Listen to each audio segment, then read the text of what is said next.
উপকার করলে মনি বাদে মুরব্বীরাই কয়। এই জন্যই কেউ বিপদে পড়লি উদ্ধার করতেও লাগে ভয়।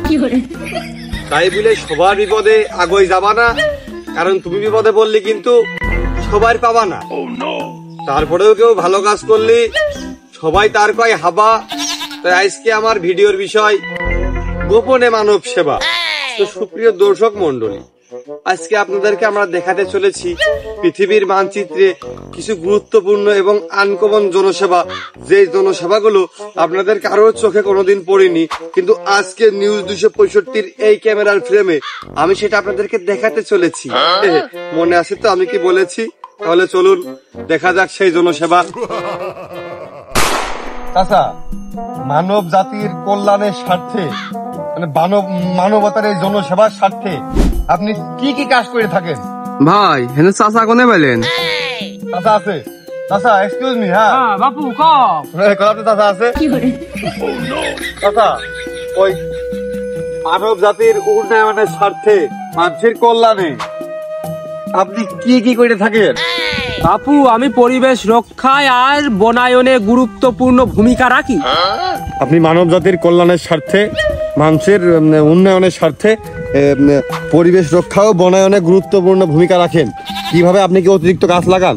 না বাপু, আমি যদি গাছ লাগাতাম তাহলে তো আমি এই ফেসবুকে তুলে ধরতাম, আর ফেসবুকে তুলে ধরি না মানে ওর থেকেও বড় কিছু। আপনি গাছ লাগান না, তাহলে আপনি বনায়নে কিভাবে গুরুত্বপূর্ণ ভূমিকা রাখেন? বাপু আমি ওই জীবনেও আমার বাড়ির ওই বাথরুমে যাইনি, আমি বাগানে বসি। বাগানে বসে কি তুমি বাগানের এই বনায়ন, এই বন জঙ্গল পাহারা দিয়ে কি বনায়নে গুরুত্বপূর্ণ ভূমিকা রাখো, তাই বুঝতে যাচ্ছ নাকি? আরে না বাপু, এই বন গড়ে উঠতেই তো আমি মূল ভূমিকা রাখি। হ্যাঁ, এই বন গড়ে উঠতেই তুমি মূল ভূমিকা রাখো? তা কি করে কদিন শুনি। এই বাগানে যতটা পেয়ারা গাছ আছে, যতটা তরমুজ গাছ আছে, যতটা বেল গাছ আছে, সব গাছ কাইডা আমি বুকি হাত দিয়ে করতে পারি। সব কয়টা আমার কারণে হয়েছে। কি করে হয়েছে জানতিস? আমার অবুঝ আত্মা কদিন খুলে না বাপু, খুললে আমি করতে পারবো না। তোমার আবার ক্যামেরা চলতেছে, তবে আমি বুঝিয়ে করতে পারি। না, ওই ইচ্ছাও ভালো। আমি যে ফলমূল খাই সেই সপ্তাহ খাইয়ে আইসে এই বাগানেই বসে মাইরিয়া দিই। দেওয়ার পরে ওখান থেকে যে বীজগুলো হয় সেই বীজগুলো দিয়ে এই সব ফল ফুলরির গাছ হয়, আর বাকি অংশ দিয়ে সার হয়। তাহলে তুমি তো পরিবেশ দূষণ করলে। হ্যাঁ, পরিবেশ দূষণ করলাম, আমি তো পরিবেশটা তৈরি করলাম। হেনে আইসে বইছি বুঝলে এই দেখো এখন কত গাছ গাছালি, তোমরা ছায়া পাও, অক্সিজেন পাও, নিত্য নতুন রকম ফল গাছ পাও। খোলা জায়গায় এসব করলে তো পরিবেশ বাবু দূষণ হয়। তুমি যদি গাছ লাগাইতে তাহলেও তো তোমার গাছ গাছালি হয়তো ফল টল ধরতো। ওইটাই বনায়নের বিশেষ ভূমিকা হিসেবে তুলে ধরলে ভালো হইতো না? মানে ওইটাই লিগাল কাজটা হইতো না? না হইতো না। তুমি এবার বুঝে দেখো, আমি যদি বাড়ির ওই লেট্রিনে বসতাম তাহলে ওই লেট্রিন ভরিয়া যাইতো। আবার আমার ওই গাছ কিনে যদি লাগাতে হইতো, গাছের খরচ, সারের খরচ। আর আমি এই যে বাগানে এসে বসতেছি, হেনে আমার মনে করো ওদিকে লেট্রিন ভরিয়ে গেলি যে সাফ করতে যে টাকাটা প্রয়োজন হইতো, এটা তো বাইসেই গেল, লাগলো না। গাছ তো মনে করো আমার মাধ্যমে হচ্ছে, এখানেও গাছের খরচ বাইসে গেল, আবার সার দিয়া লাগতেছ না, সারও আমার ওখান থেকেই পাওয়া যাচ্ছে। তাহলে কি হইলো? আমি এইভাবে হচ্ছে বনায়ন তৈরি করেছি। আপনার কথা ঠিক আছে। আসলে আপনি যে একবার যে ফর্মুলা অবলম্বন করেছেন তাতে আপনার 3 পদের খরচ বেঁচে যাচ্ছে, উল্টারও 3 পদে উপকৃত হচ্ছেন আপনি, পরিবেশের উন্নতি হচ্ছে। এখন তাছা আমাদের দেশে তো গাছ গাছালির খুব সংকট পড়ে গেছে ইদানিং। তাহলে আমাদের মানে গাছ গাছালির পরিমাণ বাড়িয়ে পরিবেশটা সুন্দর করার উদ্দেশ্যে মানে বনায়ন বৃদ্ধি করতে হলে আমাদের কি করা উচিত? প্রত্যেকের, এই গ্রাম অঞ্চলের প্রত্যেকের একটু মন খোলসা করিয়ে এই বাগান আগানে মল ত্যাগ করা প্রয়োজন। এই বাগান আগানে হাগা বন্ধ হয়ে গেছে বুঝলে আমরা এই অক্সিজেনের খুব কষ্ট, আমারও দেখো শ্বাসকষ্ট। ঠিক আছে চাচা, ধন্যবাদ। সুপ্রিয় দর্শক মন্ডলী, আপনারা দেখতে পেলেন আমরা এই ইতোমধ্যে পৃথিবীর মানচিত্রে এক নতুন ইতিহাসের সাক্ষী হলাম, যেখানে এক চাচা বনায়নে গুরুত্বপূর্ণ ভূমিকা রাখে। আর বনায়ন তো প্রাকৃতিক জিনিস, আর সেটা প্রাকৃতিক ভাবেই করে দেখিয়েছে। সে বুঝাতে চেয়েছে মন থাকলেই সম্ভব। টাকা পয়সা ছাড়াও বনায়ন করা যায়। গাছের চারা, বৃক্ষের চারা, সার এগুলো ছাড়াও বনায়ন করার প্রাকৃতিক মাধ্যম মানুষের শরীরেই রয়েছে। তো পৃথিবীর মানচিত্রে নতুন এক ইতিহাসের সাক্ষী হতে পেরে আমার অনেক ভালো লাগছে। আশা করি আপনারা এর পূর্বে এরকম কোনো ঘটনার সাক্ষী হননি বা এই ধরনের সংবাদ আপনারা এর পূর্বে দেখেননি। আজকে আমরা আপনাদেরকে আরো কিছু এই ধরনের গোপনীয় মানব সেবা দেখাতে চলেছি। তো চলে আসুন আমাদের সাথে। কথা আপনাকে অসংখ্য ধন্যবাদ।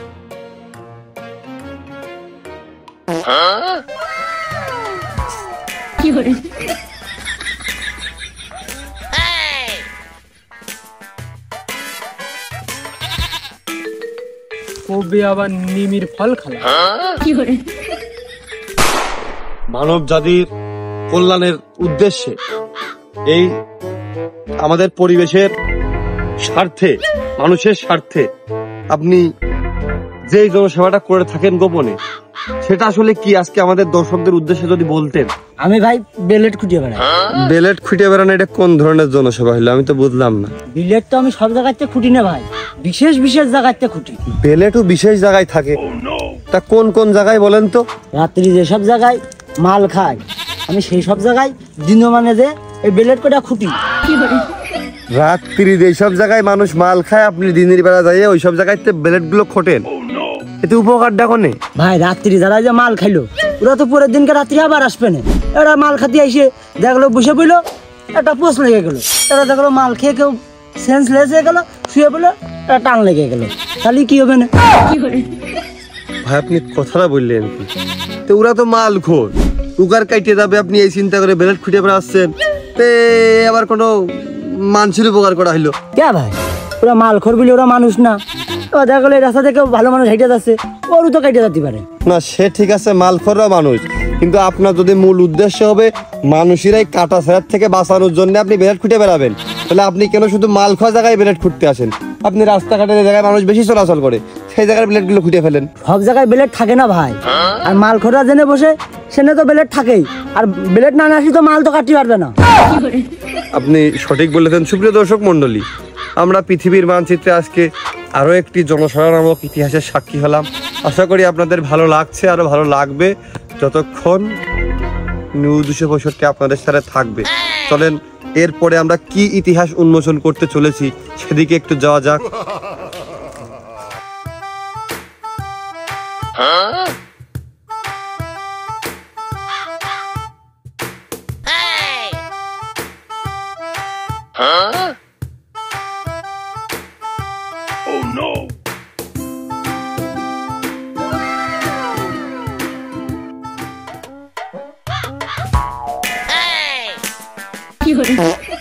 আমি প্রেম করি। তো প্রেম করে নিতে আর মানুষের কি উপকার হয়? মানুষের কি উপকার হয় এ তো বুঝলাম না। আমি প্রেম করি, এমনকি অপরজনকে প্রেম করার জন্য উৎসাহ প্রদান করি। এই প্রেম করি বলে স্কুল টাইমের বোরিং এর কথা চিন্তা করেও আমরা স্কুলে আসি। স্কুলে এসে আমরা এক একজনকে কথা দিই, কথা দেওয়ার পরে আমরা একজনকে অপরজনকে স্বামী স্ত্রীর চোখে দেখি। এমনকি আমরা পরবর্তীতে বিয়ে করি যাতে আমাদের খরচ কম হয়। আপনি প্রেম করেন, আবার অন্যজনকে প্রেম করতে উৎসাহ প্রদান করেন। কেবল প্রেম করেন মানে প্রেম করার জন্য স্কুলের টাইম ভালো লাগে না, তা আপনি স্কুলে চলে আসেন। আবার একজনের কথা দেন, স্বামী স্ত্রী হয়ে যান, প্রেম করে বিয়ে করে ফেলেন, খরচ কম হয়ে যায়। তাহলে ভাই এর মধ্যে জনসেবাটা কোন জায়গায় আসে? মানে মানুষের কল্যাণে কি করলেন আপনি? আমি প্রেম করি বলেই তো একে অপরকে ভালোবাসি, ভালোবাসার চোখে দেখি। এমনকি স্কুলের সব ছেলেপিলে আছে তাদেরকেও প্রেম করার জন্য উৎসাহ প্রদান করি। এমনকি তারাও প্রেম করে, তারাও আমার মতো সেম কাজ করে। তবে এইটা কি দেশের জন্য দেশের জন্য কোনো সুফল বয়ে আনে বলে আপনার মনে হয়? হ্যাঁ, এর ভিতরে তো উপকার আছে। প্রেমিক প্রেমিকারা কখনো স্কুল কামই দেয় না। প্রেমিক আসলে অবশ্যই প্রেমিকা আসাই লাগবে, আর প্রেমিকা যদি আসে, প্রেমিকের হাত পা যদি চলেও যায় তাও ওই প্রেমিক স্কুলে উপস্থিত থাকে। সুতরাং আমরা কি করি, আমরা দরকার হয় যে যারা সরকারি ছুটি প্রদান করে, আমরা সরকারি ছুটির বিরুদ্ধে আমরা আন্দোলন পর্যন্ত করি। সুতরাং আমরা একে অপরকে ভালোবাসি বিধায় আমরা কিন্তু স্কুল কলেজে আসি। কিন্তু ভাই স্কুল কলেজে তো আর প্রেম করতে আসার কথা না। হ্যাঁ, না আসার কথা বলতেছেন আপনি, না আসাচ্ছে আসা ভালো না? আমরা প্রেম করে আসা যেভাবে আসি, আমরা স্কুলে তো আসতেছি, এটা ভালো না? হ্যাঁ, কিন্তু আইসে কি হচ্ছে, যদি পড়ালেখার ভিতরে আপনার ধ্যান জ্ঞান না থাকে তাহলে স্কুল কলেজে আইসে লাভটা কি? কি রাখে আছে ধ্যান জ্ঞান নেই? এই মনে করেন যে আমি আর আমার লাইলা পড়ি ক্লাস 8, এখন সে যদি 9 উঠে যায় তাহলে আমারও 9 উঠতে হবে না? না হলে মানুষ আমার খারাপ করবে না যে তোর নায়িকা পড়ে হচ্ছে 9 তুই পড়িস 8, তাহলে তোর সাথে কোনোদিন যাই। এই জন্য আমরা একে অপরকে ভালোবেসে আমরা ওর জন্য একটু ভালো রেজাল্ট করার চেষ্টা করি, ওর সাথে উঠে টিকে থাকার চেষ্টা করি। আচ্ছা, তো তারপর বললেন যে আপনারা নাকি একে অপরের মন ভালো রাখেন, এটা কি করে মনটা ভালো রাখেন? কি কাজে মন ভালো রাখি মানে এই যে সকাল 8টার সময় উঠে ঘুমিতে, এই যে 10টার দিকে স্কুল, দুইজন একসাথে প্রাইভেটে যায় মোহাম্মদ স্যারের কাছে, 9টার সময় প্রাইভেট, আবার 8টা থেকে 9টা পর্যন্ত প্রাইভেট চলে আসে হচ্ছে স্কুলে এসে কি করি, ও যখন আসতেছে বাইসাইকেল চালিয়ে ওর পাশ আসতেছি, ওর দেখতেছি ভালো লাগতেছে, তখন ওই জায়গায় হচ্ছে আপনার জাতীয় সঙ্গীত প্রদান করে। জাতীয় সঙ্গীতের সময় ওই আমার সোনার বাংলা আমি তোমার সময়ের ভালোবাসি একটু আর চোখে তাকালাম, তাকে কলাম নাকি একটু মুচকি হাসি দিল, ওইটা আমার জন্য ভালো। তারপরে ক্লাসে বসলাম, স্যার হচ্ছে ক্লাস নিচ্ছে, একটু এভাবে যে কাগজে একটু আই লাভ ইউ আমি তোমার ভালোবাসি কই এরকম করে গায়ে ছেলে মারলাম, ওই একটু মারলো, ওই একটু আমার দিকে তাকাইলো, আমি একটু দেখালাম। যখন আবার সাংস্কৃতিক অনুষ্ঠান হয় তখন ওর ভিতরে বন্ধু বান্ধবের ঘাড়ের পাশ দিয়ে এভাবে এঙ্গেল করে তাকালাম, ওই একটু তাকাইলো, এটা ভালো লাগলো না? তাহলে একে অপরের জন্য ভালো না? হতে পারে ভাই, আমি আবার এই লাইনে নতুন তো, আমি হতে পারে। তারপর বললেন যে আপনারা কথা দেন, আপনারা কি কথা দেন? দেখি কথা দিই না মানে কথা তো সেও দেয় আমু দেয়, কথা দিই যে আমি তোমার ছাড়া বাঁচবো না, আমার বউ হলে একমাত্র আমার ঘরের বউ তুমি হবা, তুমি ছাড়া আমার জীবনে দ্বিতীয় কোনো নারী নেই। সে আমার কথা দেয় যে আমার এই শরীর আমার এই দেহ মন যদি কেউ শুয়ে থাকে প্রথম পুরুষ তালি তুমি পালি আমার তুমিই পাবা, তাছাড়া আমি কারোর বিয়ে করবো না, প্রয়োজনে গলায় জন্য নেবো, বিষ খাবো, আত্মহত্যা করবো, সুইসাইড করবো, এসব কথা মতো দেয় না, আমি তো তার কথা দিই, এরকম কাজাই তো চলে। এই কথা ঠিক ভাই, খুব কথা দিয়া দি হয়, তুমি ছাড়া আমার কেউ শুয়ে দেখবে না, তার আগে আমি মরে যাবো, ঠিক। তো আপনারা একবারে স্কুলে এসে একবারে আপনার সংসার বন্ধ চলে যান। তারপর বলেন আপনারা প্রেম করে বিয়ে করেন, খরচ কমাতে সহযোগিতা করেন, দেশের উন্নয়নে সহায়তা করেন, এটা কিরকম? আমি বলেছি যে প্রেম করে বিয়ে করি, খরচ কমাই। আচ্ছা আপনারা আমি বুঝে একটু টাইম লাগবে না? এখন মনে করেন যে স্বর্ণের ভরি 2 লাখ টাকা, এবার প্রাইভেট ভাড়া আছে, মাইক্রো ভাড়া আছে, যদি দেখাশোনা করে বিয়ে করতে যাই তাহলে বিরাট একটা খরচ আছে। এই মনে করেন আত্মীয় স্বজন এই ছেলে পক্ষ একবার দেখতে যাবে, আমার বাড়িতে ওই মেয়ের একবার দেখতে যাবে, এতে কিন্তু মনে করেন যে মিষ্টি মাছ মাংস মেলা খরচ পাতি আছে। কিন্তু এখন যদি আমরা প্রেম করে বিয়ে করি তাহলে কি করলাম, ওই মেয়েটা নিয়ে পরবর্তীতে ভেগে চলে গেলাম, যে ডাইরেক্ট কাজী অফিসে বা কোর্টে যে নিয়ে বিয়ে করলাম, 5,000 টাকার ভিতরে কুলোস, 5,000 টাকার ভিতরে কি কাজে কুলোস শুনেন, একটা নাকাত্তা মনে করেন 700-800 টাকা যেটা নাকাত্তা পড়া দিলাম, দিয়ে নিয়ে যে বন্ধু বান্ধব যা থাকলো একটু সাক্ষী ওখানে 400-500 টাকার মিষ্টি মন্ডা মিঠাই খাওয়া দিলাম। এদিকে মনে করেন যে বিয়ে শাদী সেরে নিয়ে ওই একটা শাড়ির দাম কত বেশি না, মনে করেন যে 4-5,000 টাকার ভিতরে হয়ে যাবে। তারপরে মনে করেন যে বিয়ে শাদী করার পরে ওই বন্ধু বান্ধব নিয়ে একটু চিল টিল হলো, আর বউটা বাড়ি নিয়ে আসলাম, বোঝেননি? ওই খরচ কমে। আবার ভাইবে দেখেন যদি দেখাশোনা করে করি তাহলে মনে করেন যে সোনা টুনা দানা ও বিভিন্ন হাবি জাবি খরচ আছে, ফিরানি ঘুরানি বহুত খরচ। সুতরাং কি হলো, মেলাগুলো টাকা কিন্তু বেঁচে গেল। আপনি একবার ভাবেন মনে ভাবিছি ভাই, কথা আপনারটাই সত্যি। দেশের জন্য দোষের জন্য আমরা প্রেম করে বিয়ে করব, সুতরাং আমাদের খরচ কম হবে। একে অপরকে আরো বিয়ে করার জন্য মানে প্রেম করে বিয়ে করার জন্য উৎসাহ প্রদান করবো, যেন আমাদের এই খরচটা কমে আসে, বোঝেননি? আমরা এই কাজগুলোই করতে থাকবো সবসময়। সুপ্রিয় দর্শক মন্ডলী, আপনারা দেখতে পেলেন আমাদের এক ভাই, তিনি প্রেম করার মাধ্যমে দেশের উন্নয়নে গুরুত্বপূর্ণ ভূমিকা পালন করছে। ব্যাপারটা তিনি আমাদের মাঝে বুঝিয়ে বললেন, তুলে ধরলেন। ভাইকে অসংখ্য ধন্যবাদ। তো চলেন আমরা পরবর্তী নতুন কি ইতিহাস রচনা করতে চলেছি সেই দিকে যাওয়া যাক। আপনি এরকম কোন কাজটা করেন যে কাজটার মাধ্যমে দেশের দোষের কোনো না কোনো উপকার হয়, কিন্তু এটা কারো চোখে পড়ে না, কোনো সুনামও আপনার নিয়ে হয় না? এরকম কোন কাজটা আপনি করেন? এই যে গাঁজা খাই, আমি পারি না আর পারি না। তো গাঁজা খায়, তো মাদকাসক্ত, তো সমাজের জন্য ক্ষতিকর, তো পুলিশ যে ধরানো উচিত। তুই মানছিস দেশের জন্য দেশের জন্য ভালো কাজ করে করলি। এই যে গাঁজাটা খাই, আগান বাগানের মশাটা মরে, এই গাঁজার ধুমোই ডেঙ্গুটা কমে। কবে মনে হয় গাঁজা খেয়ে মুখ ঠেতে বাগানের মধ্যে পড়েছিলি, নিরিবিরি চিন্তা ভাবনা করে এই একটা উপকার পাইছি। তাছাড়া তো মনে হয় এই গাঁজা খেয়ে ক্ষতি ছাড়া আর কোনো উপকার নেই, এ কোনো জনসেবার কাজে লাগতে পারে।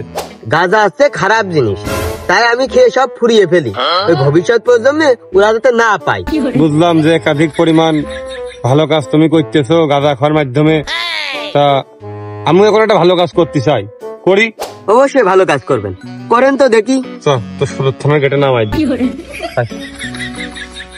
কি তো শরৎ থানার গেটে নামাই দিই, পুলিশের কাজ কবি আমি গাঁজা খাই উপকারটা করি। হয় না, আমি তো জনগণের সেবা করবো না। সেবাই করতে না, আমি তোমার সাথে বিয়ে করবো না।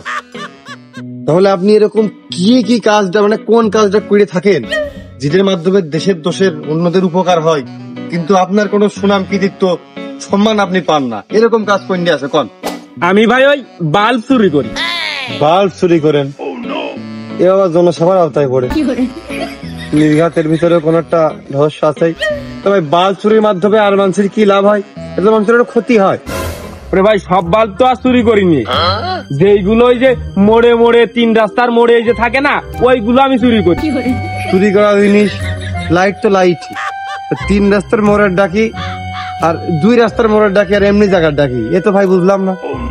আহা, ওই সব মোড়ে ওই বাল্ব টাল্ব আমি রাখিনি, কারণ কিছু কিছু মানুষের তো স্বাধীনতাও আছে, তার ব্যক্তিগত কাজ কাম সারবে রাত বিরতে।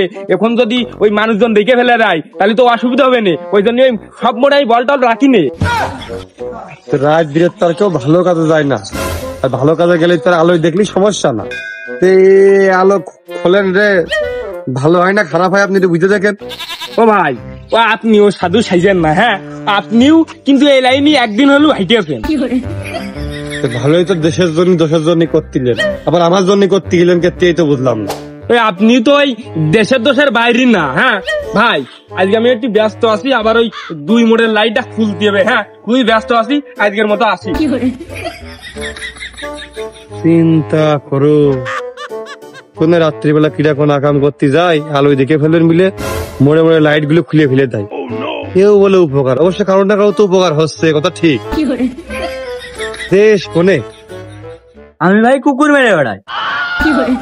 তা আপনি কুকুর মারেন না, আর মানুষের লাভটা কি? ভাই আপনি ও স্বীকার করেন না, কুকুরের জন্য আপনি একদিন হলেও বিপদে পড়েছেন। না, এ কথা সত্যি, কুকুরি বিপদে সবারই কম বেশি ফেলেছে। এই জন্যই ভাই আমি কুকুর মেরে মানুষের উপকার করি। ভেবে দেখেন, এটা একটা বড় ছোট উপকার। ভাই ভাই, সবশেষে একটা নিকাল উপকার আপনি করেন বলে আমার মনে হয়, যে খালি মানুষের উপকারই হয়, ক্ষতি কম হয়। আর বাদ বাকি যা শুনলাম, এই উপকার তা কোন লেভেলের যে উপকার, এই উপকার মানুষ শুনলেও ধরে মারবে এরকম। ঠিক আছে ভাই, ধন্যবাদ আপনাকে অসংখ্য। তো সুপ্রিয় দর্শক মন্ডলী, পৃথিবীর মানচিত্রে নতুন কিছু ইতিহাস উন্মোচন করে আজকে আপনাদেরকে আমি দেখানোর চেষ্টা করলাম যে এই ধরনের জনসেবা মানব সেবা এর আগে আপনারা মনে হয় দেখেননি। তো সামনে আরো ভয়ঙ্কর কিছু আসতে চলেছে, সবই দেখা যাবে। সাবস্ক্রাইব করে পাশেই থাকুন। ধন্যবাদ।